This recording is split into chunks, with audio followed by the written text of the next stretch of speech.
দেখুন, নিয়ে আসলাম পানামায় কীরকম টাটকা চিংড়ি মিলে দেখুন।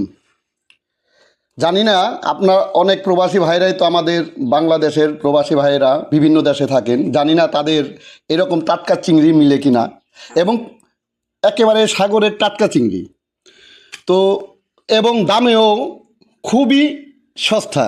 দেখুন এখানে আমার প্রায় না 3 কেজি চিংড়ি মাছ আছে। দেখুন সাইজও কিন্তু বড়। 3 কেজি চিংড়ি আছে।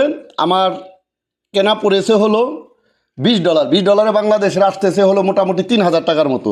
জানি না বাংলাদেশে এই 3,000 টাকায় এতগুলো চিংড়ি মিলবে কি না, সেই ব্যাপারে আমার সন্দেহ আছে। দেখুন বাংলাদেশে মানুষের পারিশ্রমিক কত, আমার ব্যক্তিগত বিশ্বাস বাংলাদেশে এর চেয়েও দাম বেশি।